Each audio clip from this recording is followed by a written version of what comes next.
मुंबई के फेमस आलिशान R K resort के रूम नंबर 506 में एक लड़की जिसकी ब्लू आईज किसी हीरे की तरह चमक रही थी। उसकी आंखों में इस वक्त डर का खौफ था। वह अपने हाथों की मुट्ठियों को भींचते हुए सामने खड़े एक शख्स की तरफ देखकर, आखिर तुम मुझसे चाहते क्या हो और तुम मुझे इस जगह पर क्यों लेकर आए हो, ये कहते हुए वह लड़की जिसका नाम संजना रावत था, वह धीरे धीरे अपने कदम बढ़ाते हुए पीछे की तरफ जा रही थी। जिसे देखते ही सामने सोफे पर बैठा हुआ शख्स तिरछी स्माइल अपने चेहरे पर लाते हुए, मिस संजना रावत, आप इतना घबरा क्यों रही हैं? डरिए मत, मैं आपको कुछ भी नहीं करूंगा, ये कहते हुए वह सिगरेट का कश दूसरी तरफ छोड़ रहा था। जहां एक तरफ संजना के माथे से पसीने छूट रहे थे, तो वहीं दूसरी तरफ वह शख्स जिसका नाम ऋषभ मल्होत्रा था, वह बेहद सुकून के साथ संजना को गहरी निगाहों से देख रहा था। जिसे देखते ही संजना एक बार फिर से, देखो, मुझे यहाँ से जाने दो, नहीं तो तुम्हारे लिए अच्छा नहीं होगा। शायद तुम मेरे डैड को नहीं जानते, देखना वो तुम्हारे साथ। संजना इसके आगे कुछ कहती कि तभी ऋषभ सिगरेट को एस्ट्रे में डालकर सीधा संजना के पास आकर खड़ा हो जाता है। जिसे देखते ही संजना के दिल की धड़कनें बढ़ जाती है। तभी वह हिचकिचाते हुए, देखो, अगर तुम्हें पैसे चाहिए तो तुम्हें खूब सारे पैसे भी दे दूंगी। मेरे डैड बहुत पैसे वाले हैं, तुम्हें जितने पैसों की डिमांड होगी वो तुम्हें उतने पैसे दे देंगे, लेकिन तुम मुझे यहाँ से जाने दो। ये कहते हुए संजना जैसे ही आगे बढ़ने वाली थी कि तभी ऋषभ संजना का हाथ पकड़कर उसे सीधा दीवार के साथ लगा देता है। इस वक्त ऋषभ के होठ संजना के बेहद होठों के करीब थे और वह धीरे से फुसफुसाते हुए, मुझे ये सब नहीं चाहिए। ऋषभ की बात का जवाब देते हुए संजना, क्या मतलब है तुम्हारा? ये कहते हुए संजना ऋषभ की आंखों में देख रही थी। तभी ऋषभ अपने चेहरे पर एक डेविल स्माइल लाते हुए, मुझे तुम चाहिए, मुझे तुम्हारा दिल चाहिए, मुझे तुम्हारा जिस्म चाहिए, बल्कि मुझे पूरी की पूरी तुम ही चाहिए। ये कहते हुए ऋषभ संजना के गालों पर अपनी उंगलियां चलाने लगता है। ऋषभ की बात सुनते ही संजना के दिल की धड़कनें और भी ज्यादा तेज पड़ने लगती है। वह ऋषभ को एक जोरदार धक्का देते हुए, तुम्हारा दिमाग तो नहीं खराब हो चुका? तुम ये क्या बोल रहे हो? मेरे करीब आने का मतलब तुम अपनी मौत को बुलावा दे रहे हो। ये कहते हुए संजना ऋषभ को डराने की कोशिश करती है। जिसे सुनते ही ऋषभ शैतानों की तरह हंसते हुए, वैसे मिस संजना रावत, आपका ये डराने का तरीका थोड़ा कैजुअल है, लेकिन आप कुछ भी कर ले, मुझे बिल्कुल भी कोई फर्क नहीं पड़ेगा, और मैं जिस चीज पर एक बार हाथ रख लूं, मैं उसे अपना बनाकर ही रखता हूँ। ये कहते हुए संजना की तरफ कदम बढ़ाने लगता है। जिसे देखते संजना फिर से अपने कदम पीछे की तरफ बढ़ाने लगती है, लेकिन तभी उसका पैर एक स्टूल पर लग जाता है, जिससे वह तुरंत डगमगाते हुए गिरने वाली थी कि पलक झपकते ही ऋषभ संजना की कमर पर हाथ रखकर उसे सीधा अपनी तरफ खींच लेता है। इस वक्त संजना की दिल की धड़कनें बेहद तेज थी, जिसका शोर ऋषभ अच्छे से सुन पा रहा था।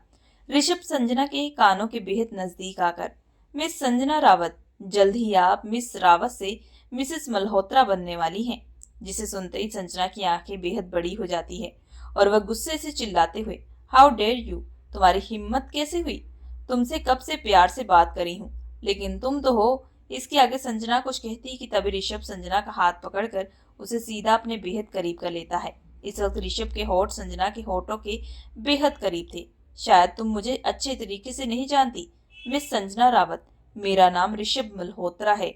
वो तो मैं तुम्हें इजाजत दी इतना बोलने की, नहीं तो आज तक मेरे सामने कोई बोलने की हिम्मत भी नहीं रखता।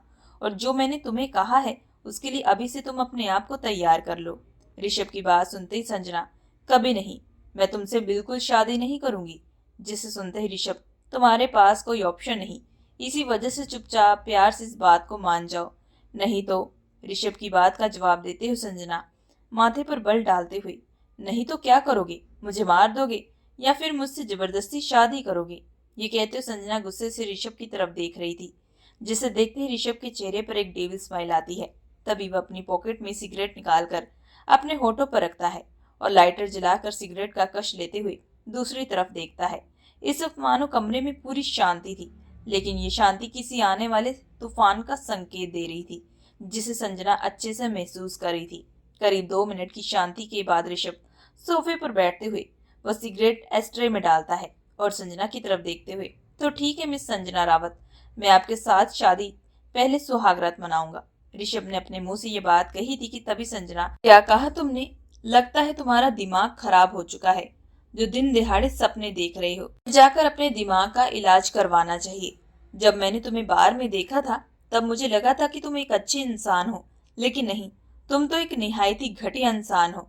मैं तुमसे शादी बिल्कुल भी नहीं करूंगी और अब तुम मेरे साथ जबरदस्ती।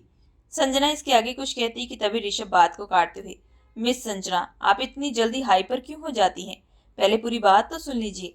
मैंने कहा कि मैं आपके साथ जबरदस्ती कुछ नहीं करूंगा, लेकिन मैं ये भी कह रहा हूँ खुद अपने आप को मेरे हाथ सौंपेंगी, खुद मेरे करीब आएंगी और मुझसे प्यार की भीख मांगेंगी। ऋषभ की बात सुनते ही संजना, लगता है मिस्टर ऋषभ मल्होत्रा दिन में ही सपने देख रहे हैं। तभी ऋषभ, सपने तो मैं तुम्हारे साथ बहुत आगे के देख चुका हूँ, जिन्हें पूरा करना भी बाकी है, लेकिन फिलहाल शुरुआत सुहागरा से होगी। पहले मैं देखना चाहता हूँ कि तुम में कितनी ताकत है मुझे बर्दाश्त करने की। आखिर मुझे भी पता चले जिससे मैं शादी करने वाला हूँ उसमें इतनी कैपेसिटी है मुझे संभालने की या फिर नहीं। ये कहते हुए ऋषभ संजना की तरफ देखते हुए अपनी आई ब्लिंक करता है। जिस बात का मतलब समझते हुए संजना, तो शायद तुम गलतफहमी में हो। संजना रावत कभी भी तुम्हारे करीब नहीं आएगी और इस बात का मैं तुम्हें चैलेंज करती हूँ। तो फिर ठीक है, ये चैलेंज एक्सेप्ट करता हूँ। ये कहते हुए ऋषभ पॉकेट में हाथ डालते हुए संजना के बेहद करीब आकर, मैं तुम्हारे साथ कोई जबरदस्ती नहीं करूंगा और ना ही मैं करना चाहता हूँ, क्योंकि ये ऋषभ मल्होत्रा को बिल्कुल सूट नहीं करता और देखना जल्दी तुम अपने आप को मेरे हाथ सौंप दोगी। ये कहते हुए ऋषभ संजना के बालों की खुशबू लेता हुआ कमरे से बाहर चला जाता है। ऋषभ के जाते ही संजना अपने पांव की हील को बेड के साथ मारते हुए, उफ, ये मैं कहाँ फंस गई। ये कहते हुए संजना बेड पर आकर बैठ जाती है। इस वक्त उसे ऋषभ पर बेहद गुस्सा आ रहा था। तभी वो अपने हाथों की मुट्ठी बनाते हुए, पता नहीं ये ऋषभ अपने आप को क्या समझता है, इसे लगता है कि मैं खुद इसके पास चलकर आऊंगी। My foot. ये कहते हुए संजना कुछ सोचते हुए तुरंत पूरे कमरे में कुछ ढूंढना शुरू कर देती है, लेकिन करीब 15 मिनट के बाद थक हार कर वो सोफे पर बैठते हुए, जरूर इस ऋषभ ने ही उस ड्रिंक में कुछ मिलाया था जिसके बाद मैं बेहोश हो गई और ये मुझे बेहोश की हालत में यहाँ पर लेकर आया है और मुझसे मेरा फोन भी छीन लिया ताकि मैं किसी को कॉल भी ना लगा सकूं और ना ही कोई मेरी मदद कर सके। ये कहते संजना को ऋषभ पर बेइंतहाशा गुस्सा आ रहा था। तभी वो अपने दांत पीसते हुए, बेशक तड़प तड़प कर मैं मर क्यों न जाऊं, लेकिन मैं इस घटिया इंसान को अपने करीब बिल्कुल भी नहीं आने दूंगी, ना ही कभी भी इस इंसान के करीब में जाऊंगी। ये कहते हुए उसकी आंखें बेहद सुर्ख लाल हो चुकी थी। दूसरी तरफ ऋषभ गार्डन एरिया में बैठा हुआ इस वक्त न जाने वह कितनी सिगरेट फूंक चुका था। तभी एक शख्स ऋषभ के पास आते हुए, भाई बस भी करे, मैं आपको कब से देख रहा हूँ, देखिए कितनी सिगरेट आप फूंक चुके हैं, इतना सिगरेट पीना सेहत के लिए ठीक नहीं। ये कहते हुए वह सिगरेट एस्ट्रे में डालता है, जिसे देखते हुए ऋषभ, तो इसका मतलब है कि तुम मुझे इतनी देर से फॉलो कर रहे थे। जिसे सुनते ही वह शख्स, नहीं भाई, ऐसी बात नहीं है, मुझे आपकी चिंता हो रही थी, मुझे लगा कि शायद उस लड़की के आ जाने के बाद। ये कहते हुए शख्स कुछ पल के लिए चुप हो जाता है। उसकी चुप्पी का एहसास देखते हुए ऋषभ उस शख्स के कंधे पर हाथ रखते हुए, राजीव तुम मेरे छोटे भाई हो, मैंने तुम्हें हमेशा कहा है कि तुम मेरी चिंता बिल्कुल मत किया करो। ये कहते हुए वो उसकी तरफ गहरी निगाहों से देख रहा था। ऐसे कैसे आपकी चिंता ना होगी भाई, आप मेरे बड़े भाई हैं, आपके अलावा अब मेरा है ही कौन। दीदी की मौत के बाद अब सिर्फ आप ही हैं मेरा सहारा और अब मैं आपको खोना नहीं चाहता। मुझे ये भी मालूम है कि आप उस लड़की को कहीं ना कहीं पसंद करते हैं। ये कहते हुए राजीव ऋषभ की आंखों में देख रहा था, जिसे देखते ही ऋषभ अपनी आंखें दूसरी तरफ करते हुए, राजीव रात बहुत हो चुकी है, तुम्हें अब रूम में जाना चाहिए। ये कहते हुए ऋषभ जैसे ही चेयर से उठने वाला था कि तभी राजीव ऋषभ का हाथ पकड़ते हुए, भाई आखिर आप ये सब क्यों कर रहे हैं, आपकी आंखों में मैं अच्छे से देख पा रहा हूँ, लेकिन मुझे ये समझ में नहीं आ रहा कि आप उसे मोहब्बत करते हैं, इसी वजह से शादी करने वाले हैं, या फिर बदला लेने की वजह से शादी कर रहे हैं। ये कहते हुए राजीव अपने बड़े भाई ऋषभ की तरफ देख रहा था। राजीव की बात सुनते ही वह गहरी सांस छोड़ते हुए बेहद सर्द आवाज में, राजीव तुम्हें इन सब में पढ़ने की बिल्कुल भी जरूरत नहीं है, क्योंकि सब कुछ तुम्हें वक्त रहते मालूम पड़ जाएगा। इसी वजह से अब तुम्हें मुझसे बिल्कुल भी कोई सवाल नहीं करोगे और चुपचाप अपने कमरे में जाओगे।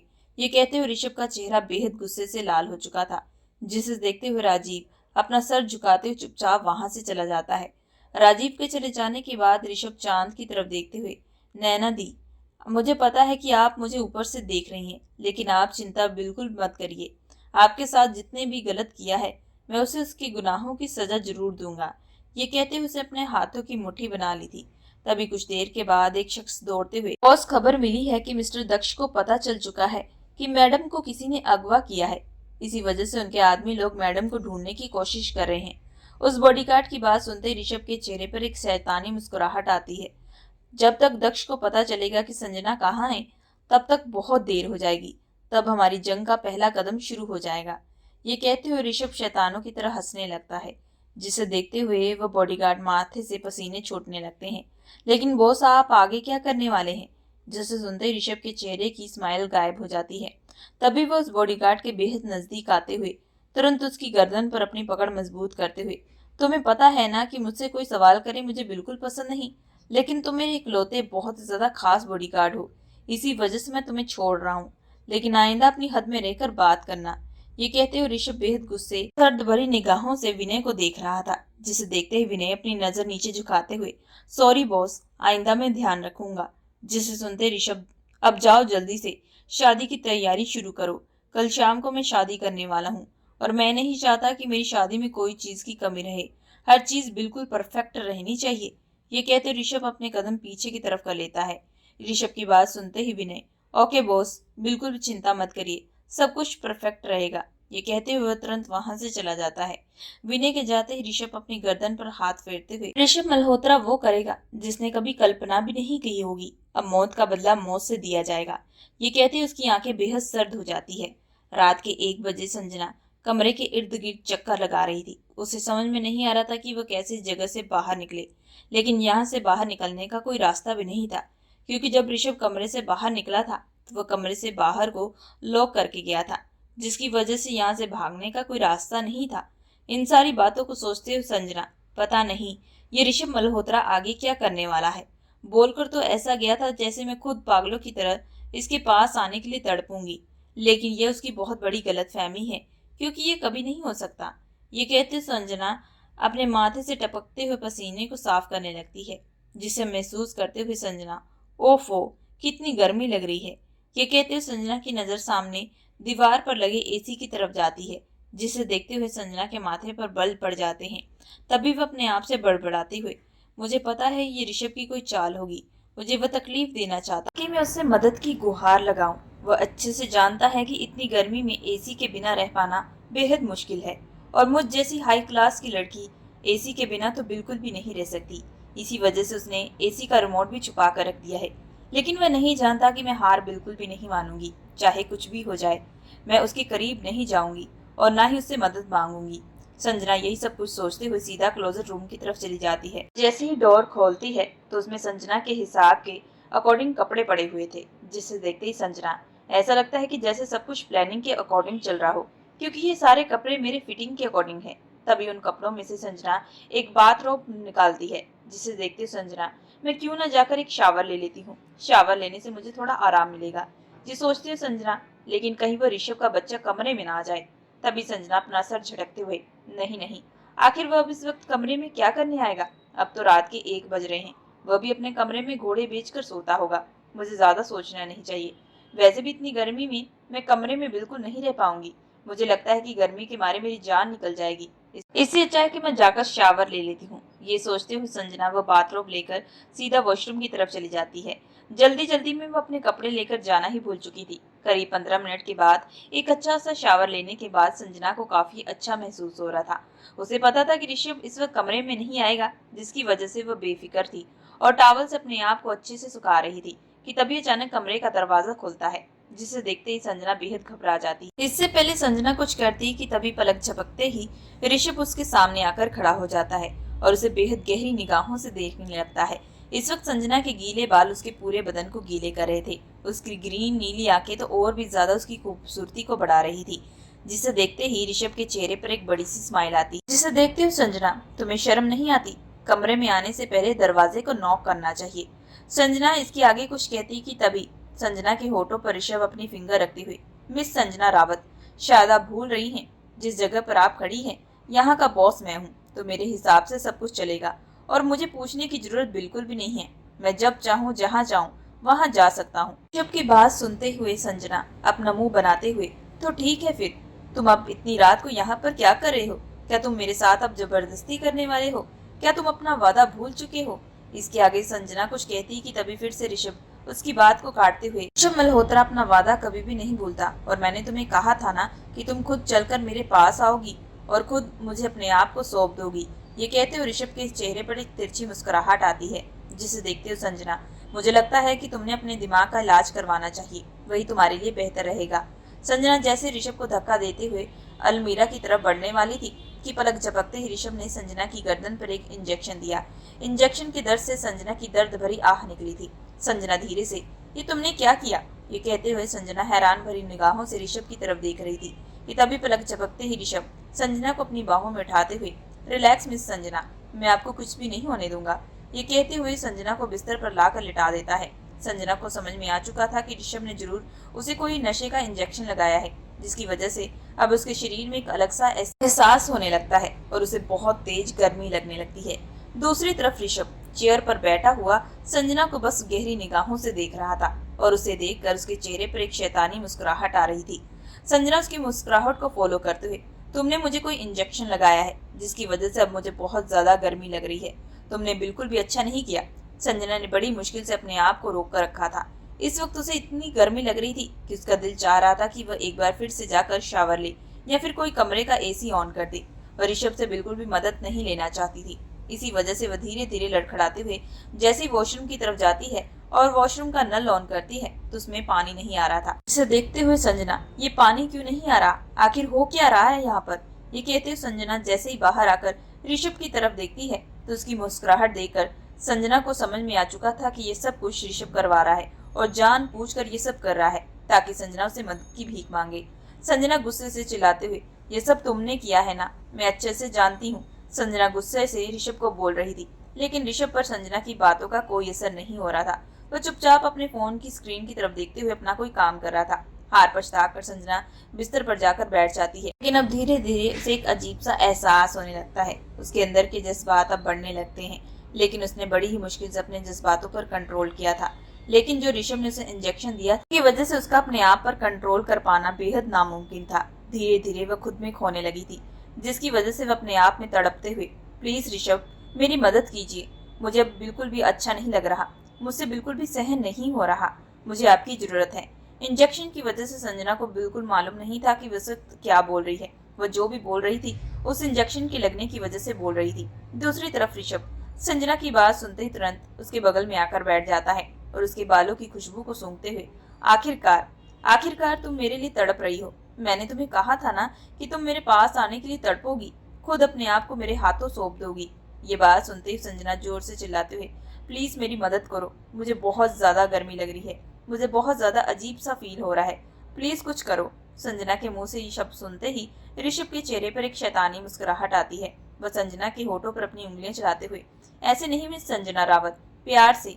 ऋषभ की बात सुनते ही संजना एक बार फिर से, प्लीज मेरी मदद कीजिए, मुझे आपकी जरूरत है। ये बात सुनते ही ऋषभ तुरंत उसे अपनी बाहों में उठाकर बिस्तर पर लिटा देता है और ठीक उसके बगल में आकर लेट जाता है। नशे की वजह से होने के कारण संजना खुद ब खुद ऋषभ के बेहद नजदीक आ जाती है और ना चाहते हुए भी उसने अपने होठ ऋषभ के होठों पर सटा दिए थे और वह बेहद पैशनेट तरीके से ऋषभ को किस करना स्टार्ट कर देती है। संजना की किस का एहसास होते ही ऋषभ उसे किस बैक करना शुरू कर देता है। दोनों में एक लव कपल की तरह एक दूसरे को किस करना स्टार्ट कर देते हैं। संजना बिल्कुल भी होश में नहीं थी, उसे बिल्कुल मालूम नहीं था कि वह इस वक्त क्या कर रही है। तभी संजना धीरे से, मुझे आप में समाना है। संजना की बात ऋषभ अच्छी तरीके से समझ चुका था। वह तुरंत संजना को बिस्तर पर दूसरी तरफ धकेलते हुए उसके ऊपर आ जाता है और बेहद पैशनेट तरीके से पूरे बदन को किस करना स्टार्ट कर देता है। इस वक्त कमरे का माहौल बेहद गर्म हो चुका था। धीरे धीरे संजना और ऋषभ पूरी तरीके से एक दूसरे में समाने लगते हैं। संजना ने खुद अपने आप को ऋषभ के हवाले छोड़ दिया था, उसे बिल्कुल भी कोई होश नहीं थी। काफी देर तक दोनों ही पूरे तरीके से भीग चुके थे। दोनों की सांसें अब तेज हो चुकी थी। पूरे 1 घंटे के बाद दोनों थकार कर एक दूसरे के बगल में सो जाते हैं। दूसरी तरफ दक्ष सर पर एक जुनून सवार हुए वो अपनी जीएन ताने कुछ लोगों को अंधाधुंध शूट कर देता है। तभी दूसरी तरफ खड़े बॉडीगार्ड की तरफ देखते हुए, तुम लोगों को एक काम सौंपा था, लेकिन तुमसे तो एक काम भी सही ढंग से नहीं हो पाता। आखिर तुम लोगों की नजर से संजना कैसे उस बार से गायब हो चुकी? ये कहती हुई दक्ष की आंखें बेहद सर्द हो चुकी थी। एक बॉडीगार्ड सर झुकाते हुए, बॉस, हमें तो संजना मैडम पर निगरानी रखे हुए थे, लेकिन अचानक से इस बार की सारी लाइट ऑफ हो चुकी थी। लेकिन जब लाइट आई तो संजना मैडम उस बार से गायब थी। हमने ढूंढने की बहुत कोशिश की, लेकिन हमें इसके आगे वो बॉडीगार्ड कुछ कहता कि तभी दक्ष तेज दहाड़ते हुए, जीता जाता इंसान तुम्हारी नजरों के सामने से गायब हो चुका और तुम्हें कोई खबर नहीं रही। ये कहते हुए वो गुस्से से उन सारे बॉडीगार्ड की तरफ देख रहा था जो गर्दन झुकाए हुए बेहद डरे हुए थे। तभी दक्ष उन सब की तरफ अपनी जियन ताने हुए, अगर तुम लोगों को अपनी जिंदगी की सलामती चाहिए तो मुझे कैसे भी करके संजना को ढूंढ कर लेकर आओ। ये कहते उन सारे बॉडीगार्ड को जाने का इशारा करता है। सबके चले जाने के बाद दक्ष एक लंबी सांस छोड़ते हुए, अगर संजना ना मिली तो डैड बहुत गुस्सा करेंगे, मुझे कैसे भी करके संजना का पता लगाना होगा। ये कहते हुए दक्ष अपने हाथों की मुट्ठी बना लेता है। दूसरी तरफ आरके रिजॉर्ट में ऋषभ की जैसे आंख खुलती है तो संजना को अपनी बाहों में पाता है। संजना नींद में ऋषभ को मजबूत तरीके से पकड़ी हुई थी, जिसे देखते हुए उसके चेहरे पर एक बड़ी सी मुस्कुराहट आती है और वह धीरे से संजना से अपने आप को छुड़ाते हुए सीधा कमरे से बाहर चलाता है। कुछ देर के बाद ऋषभ स्विमिंग पूल में स्विमिंग करते हुए एंजॉय कर रहा था। इस वक्त उसके चेहरे पर एक बड़ी सी मुस्कुराहट थी, मानो ऐसा लग रहा हो कि इतने वक्त के बाद उसने आज कुछ हासिल कर लिया है। उसके चेहरे पर जो मुस्कुराहट थी वो साफ पता चल रही थी। तभी विनय दौड़ते हुए ऋषभ के पास आकर, बॉस, दक्ष की काफी बार कॉल आ चुकी है, शायद उन्हें पता चल चुका है कि संजना मैडम हमारे कब्जे में है।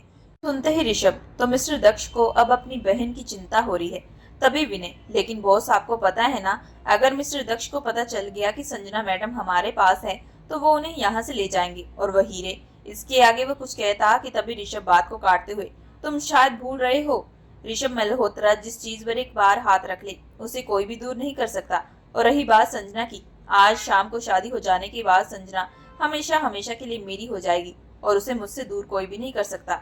ऋषभ की बात सुनते ही विनय, माफी चाहता हूँ बॉस, लेकिन संजना मैडम आपसे कैसे शादी करेंगी, मेरा मतलब है कि वह तो आपको। ये कहते हुए विनय चुप हो जाता है और उसे अपनी गलती का एहसास होने लगता है, जिसे नोट करते हुए ऋषभ चेहरे पर बड़ी सी मुस्कुराहट लिए, अब संजना खुद मुझसे शादी करेगी और उसके पास कोई ऑप्शन नहीं रहेगी। कहते हुए ऋषभ किसी गहरी सोच में डूब जाता है। जब उसकी और संजना की मुलाकात उस रात पार्टी में हुई थी। संजना उस बार में अपने दोस्तों के साथ पार्टी करने के लिए आई थी, लेकिन वही दूसरी तरफ ऋषभ को एक बहुत ही बड़े काम को अंजाम देना था। हालांकि ऋषभ मल्होत्रा कोई आम शख्स नहीं था, वह मुंबई का फेमस जाना माना अंडरवर्ल्ड का माफिया था, जिसके नाम से भी लोग थर थर कांपते थे। हालांकि संजना और ऋषभ की मुलाकात होना एक नॉर्मल सी बात नहीं थी, बल्कि ये सोची समझी साजिश थी, क्योंकि संजना शेख इब्राहिम की बेटी थी, जिसे ब्लैक माफिया के नाम से जाना जाता है।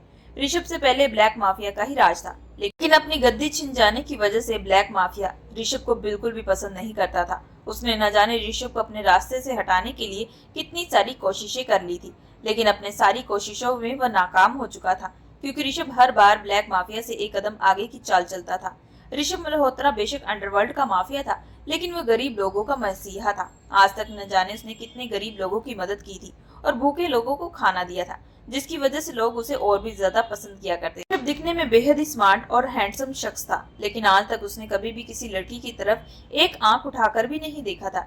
लेकिन पहली ही नजर में उसे संजना पसंद आ चुकी थी, लेकिन संजना को वो अपना बनाने का कारण इसके पीछे कुछ और भी था। इसके बारे में आपको कहानी के आगे पता चलेगा। संजना और ऋषभ की मुलाकात तो वहां पर हो जाती है, लेकिन उसके बाद ऋषभ संजना के सामने एक मामूली इंसान की तरह उसके साथ दोस्ती बढ़ाता है। संजना को पहले पहले लगा कि शायद ये शख्स उसका पीछा कर रहा है, इसी वजह से वह हमेशा उसे दूरी बनाकर रहती थी। लेकिन एक दिन अचानक उस बार में डांस करते हुए कुछ लड़के संजना को छेड़ने लगते हैं, जिसे देखते ऋषभ का गुस्सा बहुत तेज बढ़ चुका था और वह बिना देरी किए तुरंत उन लड़कों को पीटना शुरू कर देता है। पूरे माहौल को देखने के बाद संजना को ऋषभ अच्छे लगने लगा था, लेकिन तभी एक दिन ऋषभ संजना को जूस के गिलास में नशे की दवा मिला देता है, जिसे पीते ही संजना बेहोश हो जाती है और मौके का फायदा उठाते हुए ऋषभ उसे अपने रिजॉर्ट में ले आता है। इन सारे ख्यालों से बाहर आते हुए ऋषभ के चेहरे पर एक शैतानी मुस्कुराहट आती है और वह अपने कदम तेजी से बढ़ाते हुए सीधा कमरे में एंटर करता है। बिस्तर पर बिछी हुई चादर को देखकर उसे कल रात संजना और उसके बीच में जो भी हुआ वो पल याद आने लगता है। तभी वो धीमी आवाज में, इसका मतलब है कि तुम पर पहला हक मेरा ही था, लवली, यह कहते उसके फेस पर एक तिरछी मुस्कुराहट आती है। वह अपने कदम धीरे से बढ़ाते हुए सीधा संजना के पास चला जाता है, जो बिस्तर पर गहरी नींद में सो रही थी। कल रात के उस इंजेक्शन का असर अभी तक उस पर खत्म नहीं हुआ था, जिसकी वजह से संजना को बिल्कुल भी कोई खबर नहीं थी कि अब दोपहर के 2 बज चुके हैं। तभी ऋषभ संजना के बालों के बेहद नजदीक आकर, लगता है कल रात की सेटिस्फेक्शन अभी तक पूरी नहीं हुई। इस वक्त ऋषभ के होठ संजना के कानों के बेहद नजदीक, जिसकी आवाज से संजना तुरंत हड़बड़ाते हुए उठती है। लेकिन इससे पहले ऋषभ से कोई सवाल करती कि उससे पहले ही उसे अपने शरीर में एक मजीद दर्द सा उठने लगता है, जिसे देखते ही ऋषभ आई ब्लिंक करता है। तभी संजना धीमी आवाज में, ये मुझे क्या हुआ है? मेरे पूरे शरीर में इतना दर्द क्यों हो रहा है? पूरी बॉडी पेन हो रही है। उसे कुछ समझ में नहीं आ रहा था कि उसके साथ क्या हो रहा है, लेकिन अपने सामने बैठे हुए ऋषभ के चेहरे की स्माइल को देखकर उसे समझ में आ चुका था कि उसके साथ न जाने कुछ न कुछ गलत जरूर हुआ है। तभी वह चिल्लाते हुए, तुमने तुमने जरूर मेरे साथ कुछ किया है। बताओ मुझे, तुमने मेरे साथ आखिर क्या किया? संजना की बात सुनते ऋषभ, कल तुम खुद मेरे करीब आई थी, मुझसे रिक्वेस्ट कर रही थी कि मैं तुम्हारे साथ। इसके आगे ऋषभ कुछ कहता कि तभी संजना गुस्से से ऋषभ के कॉलर पकड़ते हुए, नहीं, मैं ऐसा कभी भी नहीं कर सकती। ये कहते हुए वह खूब चिल्लाने लगती है। लेकिन संजना के रोने का असर अब ऋषभ पर बिल्कुल भी नहीं हो रहा था। वो अपने फोन की तरफ देखते हुए, तुम्हारे पास सिर्फ 2 घंटे का टाइम है, इसी वजह से जाओ और जल्दी से जल्दी तैयार हो जाओ। तभी संजना बात को काटते हुए, क्या मतलब है तुम्हारा? तभी ऋषभ संजना से दूर होते हुए, मेरा मतलब यही कि 2 घंटे के बाद हमारी शादी होगी, पूरी रस्म और रीति रिवाज के साथ। ऋषभ का यही कहना था कि तभी संजना एक बार फिर से चिल्लाते हुए, तुम्हारा दिमाग तो नहीं खराब हो गया? मैं भला तुमसे शादी क्यों करूंगी? मैं तुम्हारे साथ शादी नहीं करूंगी और मुझे यहाँ से जाने दो। ये कहते हुए संजना जैसे आगे बढ़ने वाली थी कि तभी उसके शरीर में एक मजीद दर्द उठता है, लेकिन वह फिर भी अपने दर्द पर ध्यान न देते हुए आगे बढ़ने वाली थी कि तभी ऋषभ अपने फोन में से एक वीडियो चलाता है, जिसे देखते ही संजना के पूरे होश उड़ जाते हैं। उस वीडियो में संजना खुद ऋषभ के साथ अपनी नजदीकियां बढ़ा रही थी, जिसे देखते हुए संजना के पैरों तले जमीन खिसक जाती है। तभी से उसकी आंखों से आंसू बहने लगते हैं और वो रोते हुए, नहीं, ये मैं नहीं हूँ। आखिर तुम बोलते क्यों नहीं हो? बोलो सच, कहो कि ये मैं नहीं हूँ। ये कहते हुए संजना एक बार फिर से ऋषभ का कॉलर पकड़ लेती है, जिसे देखते हुए ऋषभ, स्वीट हार्ट, जो तुम देख रही हो वही सच है। अगर तुम चाहती हो कि ये वीडियो बाहर लोगों तक ना पहुंचे, तो उसके लिए तुम्हें आज शाम को मुझसे शादी करनी पड़ेगी और अब तुम्हारे पास कोई ऑप्शन नहीं है। ये कहते हुए ऋषभ तेज कदम बढ़ाते हुए सीधा कमरे से बाहर चला जाता है। ऋषभ के जाते संजना जमीन के बल गिरकर फूट फूट कर रोने लगती है। आखिर तुम ये सब क्यों कर रहे हो? मेरी तुमसे क्या दुश्मनी थी जो तुम मेरे साथ ये सब कर रहे हो? मैंने तो कभी भी किसी का कुछ बिगाड़ा भी नहीं था। ये कहते हुए संजना से इसकी मार मार कर रोने लगती है। दूसरी तरफ ऋषभ कॉफी का मग अपने हाथ में पकड़े हुए, कर्मों की सजा मिल रही है तुम लोगों को। मिस संजना रावत, आज से 10 साल पहले जो हुआ वह फिर से वक्त दोहराया जाएगा। एक बार फिर ये वक्त अब मेरे हाथ होगा। ये कहते उसकी आंख से कतरा आंसू बह जाता है। दूसरी तरफ दक्ष अपनी बहन संजना को ढूंढने की पूरी कोशिश कर रहा था, लेकिन संजना के बारे में उसे कुछ भी पता नहीं चल रहा था, जिसकी वजह से वह बहुत ही ज्यादा बौखला रहा था और न जाने उसने कई लोगों को मौत के घाट भी उतार दिया था। शाम को पूरे 5 बजे इस वक्त संजना दुल्हन का जोड़ा पहने हुए बिस्तर पर बैठी हुई थी। उसकी आंखों से लगातार आंसू बह रहे थे। वह वीडियो देखने के बाद संजना के पास कोई रास्ता नहीं बचा था, जिसकी वजह से मजबूर होकर उसे ऋषभ की बात माननी पड़ी थी। लेकिन इन बातों के बीच में संजना के दिमाग में ये बात चल रही थी कि आखिर ऋषभ ये सब क्यों कर रहा है, क्योंकि उसके और ऋषभ की मुलाकात उस रात बार में हुई थी और उससे पहले आज तक उसने ऋषभ को कभी देखा भी नहीं था। लेकिन अब जो ऋषभ उसके साथ कर रहा था, उसे साफ पता चल रहा था कि जरूर उसे शादी करने के पीछे ऋषभ की कोई बहुत बड़ी चाल है। अगर कोई किसी से बेइंतहा मोहब्बत करता तो वह इस तरह की हरकत बिल्कुल ना करता। लेकिन इन सब के बावजूद अब संजना के पास कोई रास्ता नहीं था। वह अपनी आंखों में आंसू लिए पंडित पर जाकर बैठ जाती है। इस वक्त उसके चेहरे पर एक बड़ा सा घूंघट था, लेकिन उसे अब अपने डैड की बहुत याद आ रही थी, जो उससे बेइंतहा मोहब्बत करते थे। दूसरी तरफ ऋषभ पंडित जी को जल्द से जल्द मंत्र पढ़कर शादी संपन्न करने के लिए कहता है।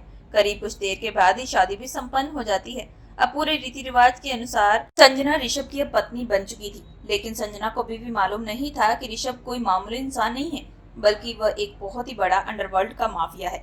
इस बात से संजना बेखबर थी।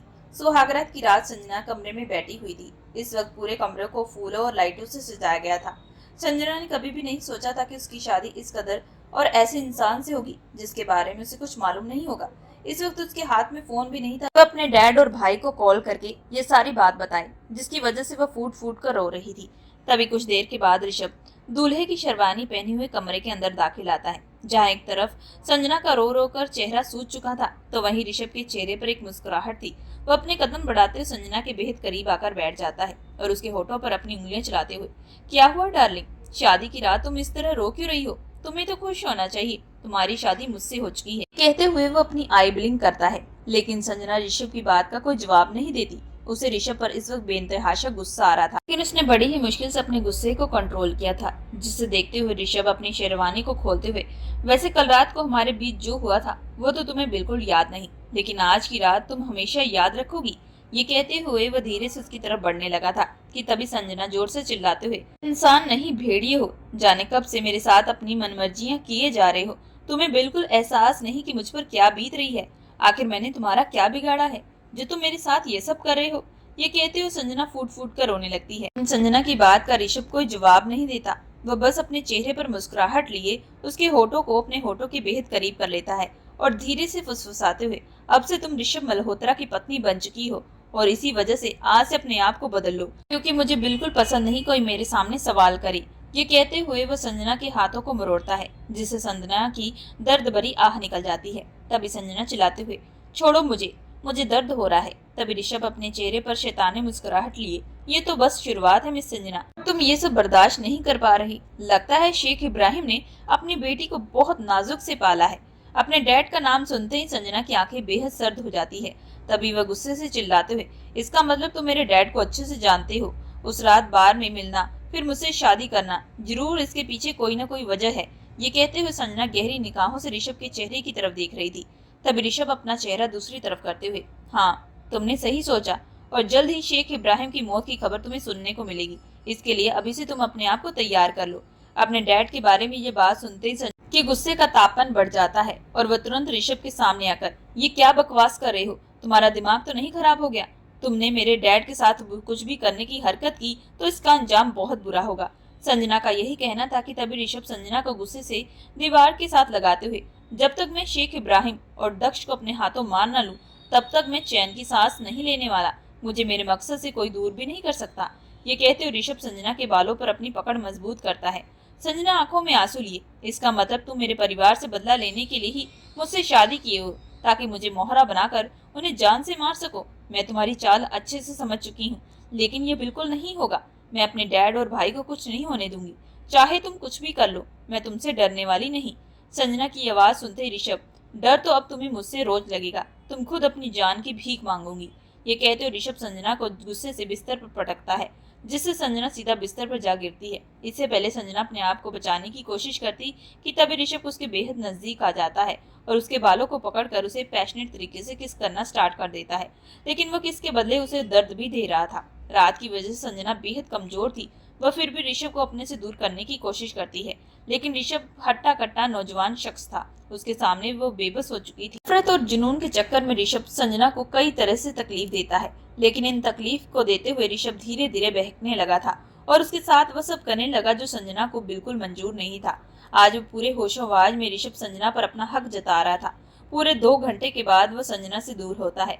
संजना तो दर्द के मारे वहीं बिस्तर पर लेटी रहती है, लेकिन ऋषभ संजना से दूर होकर सीधा बालकनी की तरफ चला जाता है और अपने होठों पर सिगरेट रखकर कष्ट लेने लगता है कि तभी उसकी नजर सामने आसमान पर पड़े चांद की तरफ जाती है, जिसे देखते हुए ऋषभ की आंखें नम हो जाती है। तभी ऋषभ धीमे लहजे में, नैना दी, मैं आपकी मौत का बदला जरूर लूंगा। आपके कातलों को सजा जरूर दूंगा। जिन लोगों ने मेरे हंसते खेलते परिवार को खत्म कर दिया, मैं एक एक करके उनके पूरे परिवार को खत्म कर दूंगा। ये कहते हुए ऋषभ की आंखें बेहद लाल हो चुकी थी। इस वक्त उसकी मसल भी काफी फूल चुकी थी और उसका चेहरा भी पूरा लाल हो चुका था कि तभी उसके फोन पर एक नंबर से कॉल आती है, जिसे देखते हुए ऋषभ के चेहरे पर एक बड़ी सी मुस्कुराहट आती है और वह जैसे फोन रिसीव करता है तो दूसरी तरफ से कोई शख्स चिल्लाते हुए, मैं अच्छे से जानता हूँ कि मेरी बेटी संजना तुम्हारे पास है। अगर तुमने एक खरोच भी उसे पहुंचाई तो इसका अंजाम बहुत बुरा होगा। इसके आगे वह शख्स कुछ कहता कि तभी ऋषभ शैतानों की तरह हंसते हुए सिगरेट का धुआं दूसरी तरफ फेंकते हुए, चलो, शेख इब्राहिम को यह तो पता चला कि उसकी बेटी मेरे पास है। मुझे तो लगा कि शायद अपनी अय्याशी के चक्कर में उसे यह भी पता नहीं रहेगा कि उसकी बेटी इस वक्त कहाँ है और किसके पास होगी। वैसे तुमने आने में देरी कर दी। ऋषभ की बात का जवाब देते हुए शेख इब्राहिम, चुपचाप संजना को वापस कर दो नहीं तो। तभी ऋषभ बात को काटते हुए, नहीं तो क्या करोगे? तभी शेख इब्राहिम, शायद लगता है कि तुम अपनी मौत को बुलावा दे रहे हो। मौत तो तुम्हारी होगी शेख इब्राहिम, तुम्हें तुम्हारे कर्मों की सजा मिलेगी और वह सजा मैं खुद तुम्हें अपने हाथों से दूंगा, तड़पा तड़पा कर मारूंगा। ये कहते हुए ऋषभ अपने हाथों की मुट्ठी बना लेता है। ऋषभ की बात सुनते ही शेख इब्राहिम, तुम दिन में सपने देख रहे हो, आज तक शेख इब्राहिम को कोई पकड़ ना सका। तुम तो वैसे भी कल के आए हुए नौजवान शख्स हो। तुम अंडरवर्ल्ड के बेशक माफिया बन चुके हो, लेकिन आज भी लोग तुमसे ज्यादा मुझसे डरते हैं। शेख इब्राहिम की बात का जवाब देते हुए ऋषभ, क्योंकि तुम बेगुनाह लोगों को मारते हो और मैं उन लोगों को सजा देता हूँ जिन लोगों ने घिनौने पाप किए हों, और तुम्हारे पाप काफी ज्यादा बढ़ चुके हैं। करीब पूरे 15 मिनट तक शेख इब्राहिम और ऋषभ के बीच बेसो बेसाई चलने लगती है। दोनों एक दूसरे को खत्म करने की धमकी देने लगते हैं। लेकिन तभी इन बात को नोट करते हुए शेख इब्राहिम के पीछे खड़ा दक्ष धीरे से, डैड आप ये क्या कर रहे हैं? आपको संजना के बारे में पता करना चाहिए। कैसे भी करके संजना हमारे पास होनी चाहिए। ये सही वक्त नहीं है ऋषभ से बदला लेने का। दक्ष की बात सुनते ही शेख इब्राहिम अपने गुस्से को कंट्रोल करते हुए, देखो तुम्हारी दुश्मनी मुझसे है ना, तो चुपचाप मेरी बेटी को वापस कर दो। मेरी बेटी का कोई कसूर नहीं। अचानक से इब्राहिम की ये बात सुनते ही ऋषभ, अपनी बेटी को तुम भूल जाओ, क्योंकि तुम्हारी बेटी अब मेरी हो चुकी है। आज हम दोनों ने शादी कर ली है। ये बात सुनते शेख इब्राहिम गुस्से से चिल्लाते हुए, नहीं, कभी भी नहीं हो सकता। मेरी बेटी तुमसे शादी नहीं कर सकती। तभी ऋषभ जोर जोर से हंसते हुए, लेकिन ये तो हो चुका है शेख इब्राहिम। ये कहते हुए वह तुरंत फोन कट कर देता है।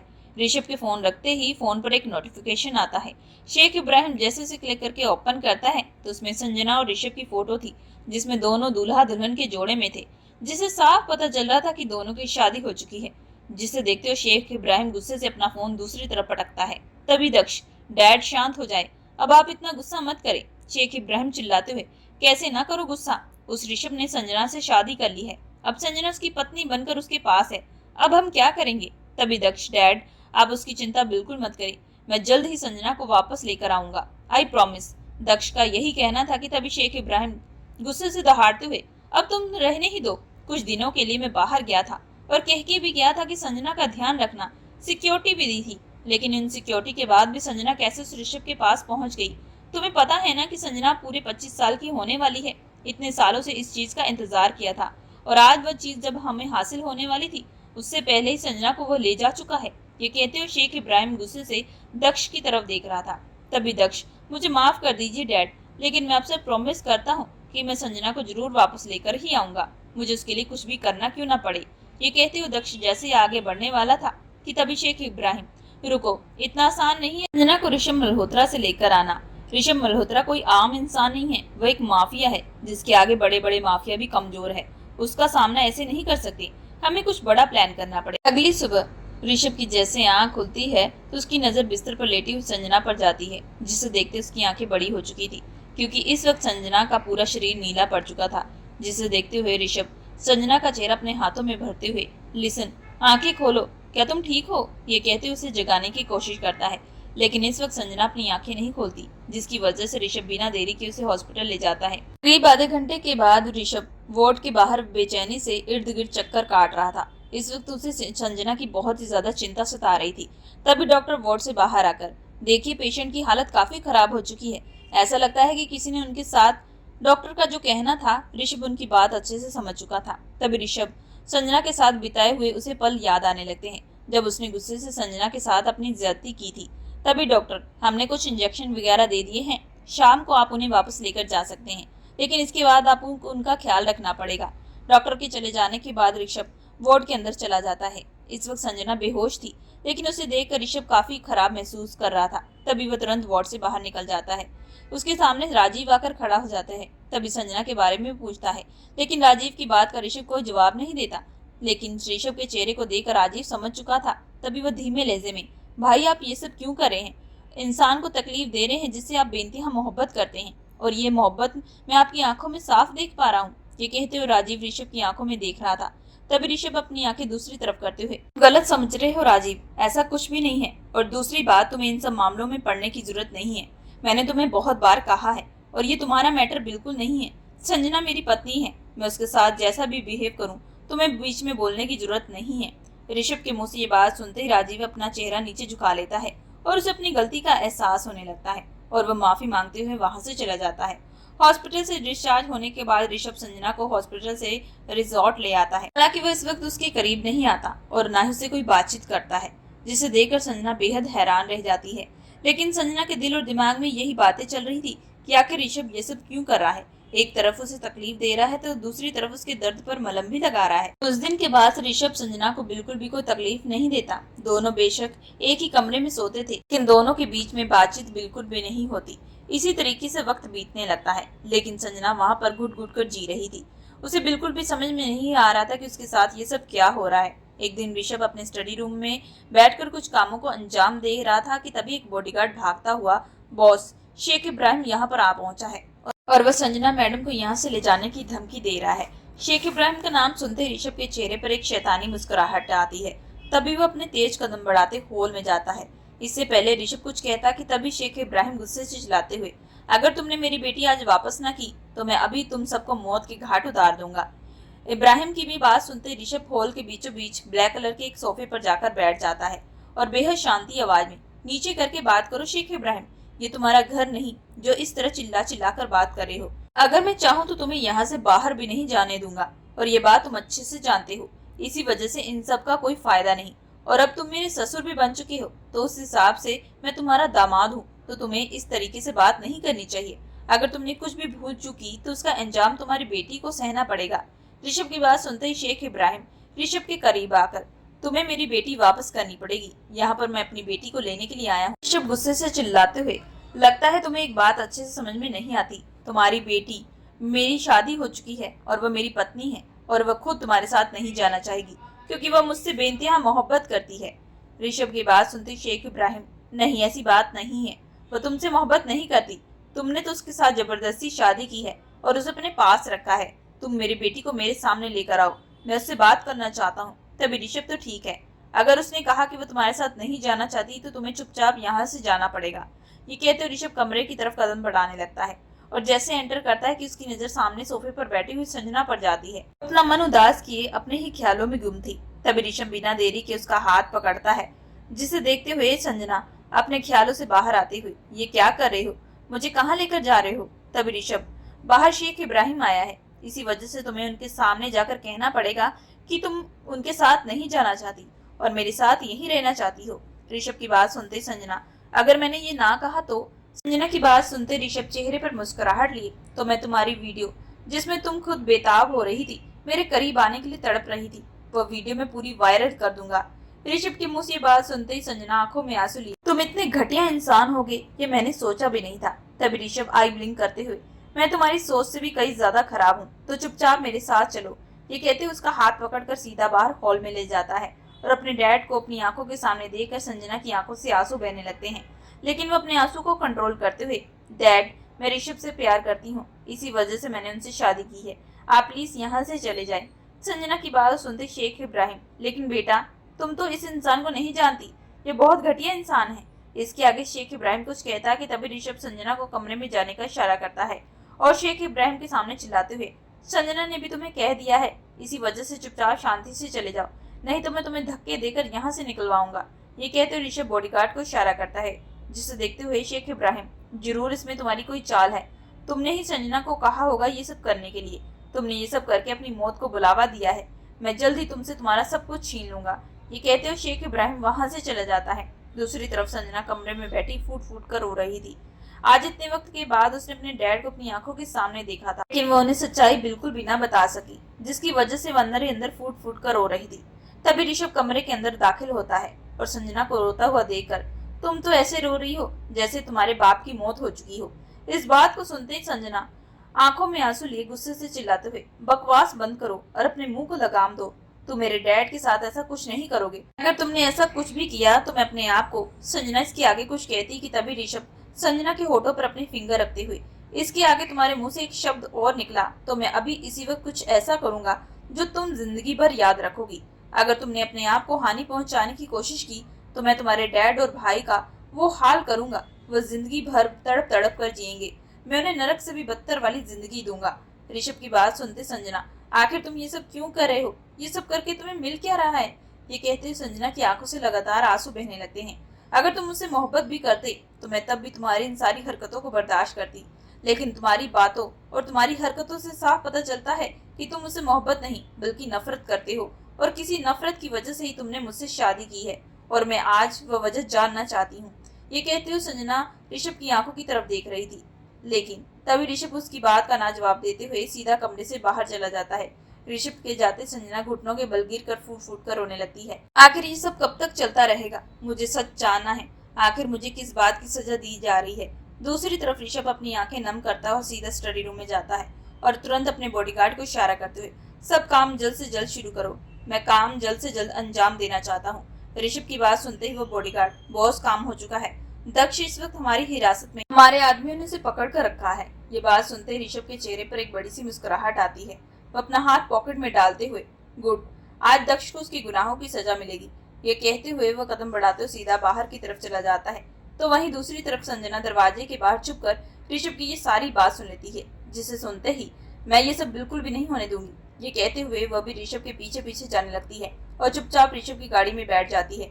जब ऋषभ अपने बॉडीगार्ड से बात कर रहा था, करीब कुछ देर के सफर के बाद ऋषभ एक बहुत ही सुनसान जगह पर गाड़ी की ब्रेक लगाता है। आगे चलने के बाद संजना धीरे से गाड़ी खोलते हुए, मुझे अपने भाई को बचाना है, ये कहते हुए वो बड़ी सी फैक्ट्री को देखने लगती है। उसे नहीं मालूम था कि अब उसे किस रास्ते से अंदर जाना चाहिए। दूसरी तरफ ऋषभ दक्ष के सामने बैठा हुआ था। दक्ष अपने आप को छुड़ाने की पूरी कोशिश कर रहा था। तभी ऋषभ उसके सर पर अपनी जीएन तान देता है, जिसे देखते हुए दक्ष, देखो मुझे छोड़ दो, तुम तो मेरी बहन से शादी करना चाहते थे, वह भी कर चुके हो और वह तुम्हारे पास है, तो आखिर तुमने मुझे यहाँ पर पकड़ के क्यों रखा है। दक्ष की बात सुनते ऋषभ, क्योंकि यह मैं तुम्हारे कर्मों की सजा देने वाला हूँ।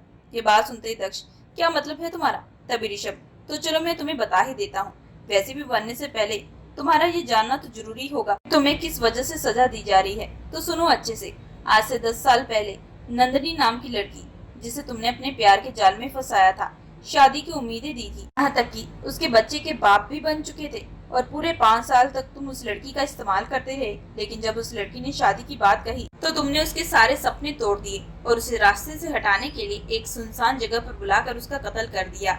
यहाँ तक कि दुनिया में आने वाले बच्चे को भी तुमने खत्म कर दिया। पूरी कहानी को सुनने के बाद दक्ष, लेकिन तुम्हें ये सब कैसे मालूम। तभी ऋषभ, मैं उस लड़की का छोटा भाई। इस बात को सुनते ही दक्ष के चेहरे के हाव बदल चुके थे। तभी वो माफी मांगते हुए, मुझे माफ कर दो। वहीं दूसरी तरफ ये पूरी कहानी संजना सुन लेती है, जिससे उसकी आंखों से आंसू बह जाते हैं। हालांकि इससे पहले वो कुछ कहती कि बिना देरी के ऋषभ दक्ष पर अपनी जीएन शूट कर देता है और पलक झपकते ही दक्ष मौत को घाट उतर जाता है। अपनी आंखों के सामने ये दृश्य देखकर संजना की चीख निकल जाती है, जिसे सुनते ही सबकी नजर संजना पर जाती है। तभी संजना बेहोश होकर जमीन पर गिर जाती है। संजना को देखकर ऋषभ संजना को अपनी बाहों में उठा लेता है और बिना देरी के उसे हॉस्पिटल ले जाता है। ऋषभ को इतना पता चल चुका था कि शायद पहली बार अपनी आंखों के सामने ये खून खराबा देखकर संजना बेहोश हो चुकी है। इसी वजह से उसे उसकी चिंता हो रही थी। लेकिन जैसे ही डॉक्टर वार्ड से बाहर आते हैं तो वह ऋषभ के पास आकर, कांग्रेचुलेशन मिस्टर ऋषभ मल्होत्रा, आप बाप बनने वाले हैं। इस खबर को सुनते ऋषभ के चेहरे के हाव बदल चुके थे। इससे पहले वह डॉक्टर से कोई सवाल करता कि तभी डॉक्टर, आज से आपको अपनी पत्नी और आपको आने वाले बच्चे का ख्याल रखना पड़ेगा। प्रेगनेंसी के शुरू के दिन काफी ज्यादा क्रिटिकल रहते हैं, इसी वजह से उनके खाने पीने का भी अच्छे तरीके से ध्यान रखा जाए। ये कहते हुए डॉक्टर वहां से चली जाती है। आने वाले बच्चे की खबर सुनते ऋषभ के चेहरे पर एक बड़ी सी मुस्कुराहट आती है और वह बिना देरी के जैसे वार्ड के अंदर जाता है तो संजना आंखों में आंसू लिए, तो तुमने मेरे भाई को मार ही दिया, इसी वजह से तुमने मुझसे शादी की, बदला लेना चाहते थे तुम मुझसे, तो तुम एक काम क्यों नहीं करते, मुझे भी खत्म कर दो। इस बात को सुनते ऋषभ संजना के होठों पर अपना हाथ रखते हुए, तुमने सही कहा, मैं बदला लेना चाहता था, बदला ले भी चुका हूँ, लेकिन अभी भी शेख इब्राहिम को मारना बाकी है। इस बात को सुनते ही संजना आंखों में आंसू लिए, मुझसे मेरा परिवार छीन रहे हो। इसके आगे संजना कुछ कहती कि तभी ऋषभ बात को काटते हुए, वह तुम्हारा परिवार नहीं है, अपनी आंखें खोलो। दक्ष ने मेरी बहन को शादी की उम्मीदें दी, उसके साथ अपने नाजायज रिश्ते बनाए, उसका इस्तेमाल किया और बाद में उसे रास्ते से हटाने के लिए उसे जिंदा ही मार दिया। इसी वजह से मैंने आज दक्ष को मारकर अपनी बहन की मौत का बदला लिया है। तभी संजना, तो फिर मेरे डैड को क्यों मारना चाहते हो। संजना की बात का जवाब देते हुए ऋषभ, शेख इब्राहिम ने न जाने कितने बेगुनाह लोगों को मौत के घाट उतारा है, बल्कि मैं ये कहूँ कि उसने तुम्हारे माता पिता को भी मौत के घाट उतारा है।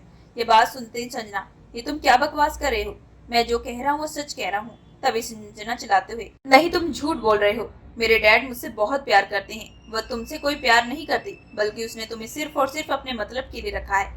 तभी ऋषभ संजना को उसे पूरी कहानी सुनाना शुरू कर देता है कि आज से 25 साल पहले संजना जब बेहद छोटी थी, उसकी उम्र उस वक्त सिर्फ और सिर्फ 3 साल की थी, तब शेख इब्राहिम ने संजना के पूरे खानदान को मौत के घाट उतार दिया था।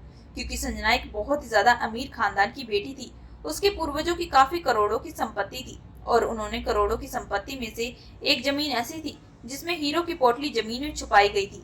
ये बात सुनते ही संजना, हीरो की पोटली, मुझे कुछ समझ में नहीं आ रहा, तुम बोलना क्या चाह रहे हो।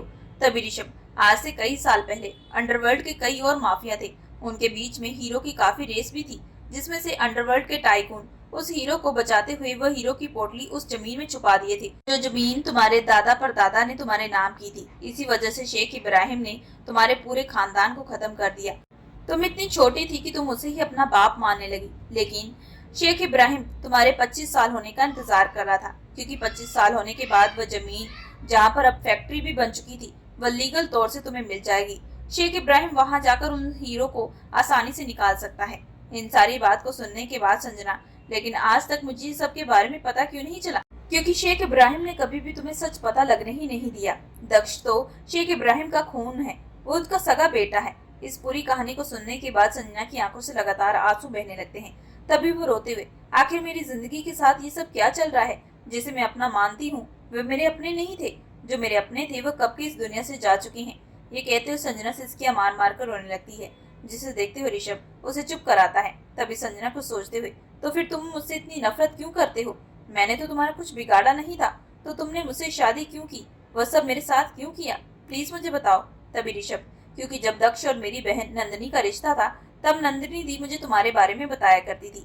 हालांकि तुमने मुझे आज तक नहीं देखा, लेकिन मैं तुम्हें तस्वीर में ही पहली नजर में पसंद कर चुका था और इस बारे में तुम्हें बिल्कुल भी कुछ मालूम नहीं।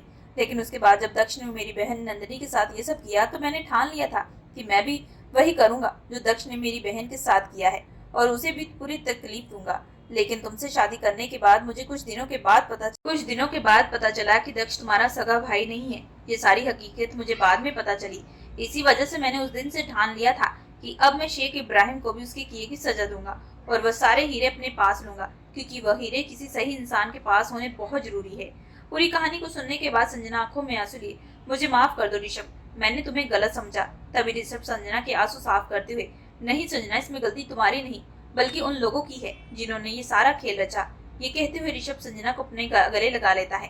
तभी संजना, अब मैं शेख इब्राहिम से अपने परिवार की मौत का बदला लूंगी, मैं खुद उन्हें अपने हाथों से खत्म करूंगी।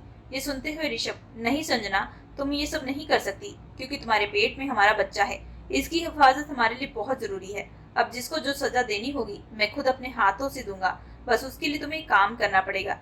करीब 2 घंटे के बाद शेख इब्राहिम, आखिर दक्ष को उसने मार ही दिया, मैं उसे बिल्कुल भी नहीं छोड़ूंगा, मैं उसे अपने बेटी की मौत का बदला जरूर लूंगा, लेकिन उससे पहले मुझे संजना के पास जाना पड़ेगा।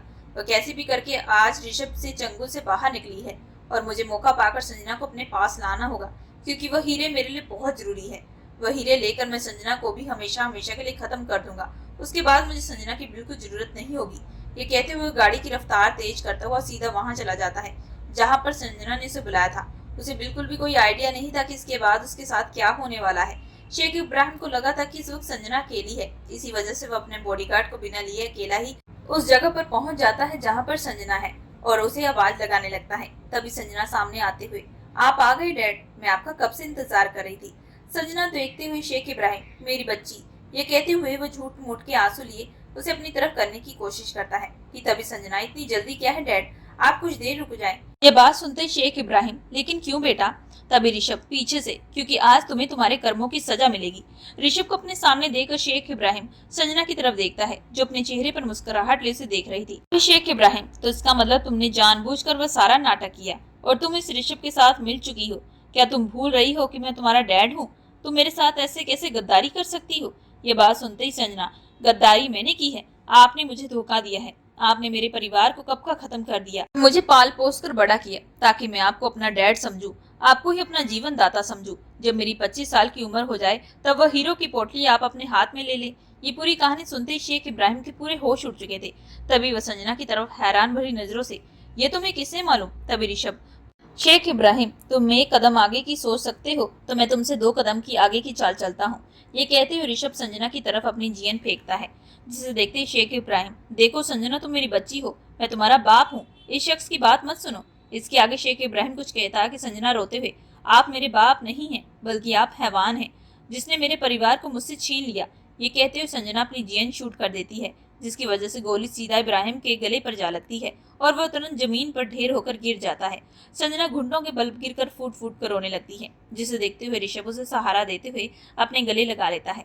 कुछ देर तो संजना फूट फूट कर वहीं रोती है। उसके शांत होने के बाद ऋषभ उसे जैसे ले जाने लगा, तभी शेख इब्राहिम जीएन पकड़कर दोनों के ऊपर वार करने वाला था कि पलक झपकते ही ऋषभ तुरंत शेख इब्राहिम पर बिना देरी किए 3-4 बार शूट कर देता है। मैंने कहा था ना शेख इब्राहिम, मैं तुमसे 2 कदम की चाल आगे चलता हूँ। कहते हुए ऋषभ संजना को लेकर वहाँ से बाहर चला जाता है। उस दिन के बाद संजना काफी उदास हो चुकी थी, लेकिन धीरे धीरे ऋषभ के साथ रहकर वो अपने बीते हुए पल को भुलाने लगती है और अपने आने वाली जिंदगी के बारे में सोचने लगती है, क्योंकि उसके पेट में एक नन्ही सी जान पनप रही थी, जिसका ध्यान रखना उसके लिए बहुत जरूरी था। ऋषभ संजना का बहुत अच्छे तरीके से ध्यान रखता है और वहीं दूसरी तरफ राजीव भी संजना और ऋषभ को एक हो जाने के बाद बेहद खुश था। सब लोग एक परिवार की तरह रहने लगते हैं। जब संजना पूरी 25 साल की हो जाती है तब वो प्रॉपर्टी संजना के हाथ में आ जाती है। तभी ऋषभ और संजना उस हीरो की पोटली का पता लगाते हुए उसे वहां से निकाल देते हैं और उसे एक सेफ जगह पर रख देते हैं। धीरे धीरे सबको पता चल चुका था कि शेख इब्राहिम की मौत हो चुकी है, लेकिन उसकी मौत किसने की, लेकिन इसके बारे में कोई सबूत नहीं मिलता। अब इसी तरीके से वक्त बीतने लगता है और पूरे 9 महीने के बाद संजना एक बहुत ही प्यारे से बेटे को जन्म देती है। अब सब लोग हंसी खुशी परिवार की तरह रहने लगते हैं। दोस्तों, अगर आप लोगों को ये कहानी पसंद आई तो प्लीज हमारे चैनल को लाइक और सब्सक्राइब जरूर करिएगा एंड बेल आइकन का बटन जरूर दबाइएगा।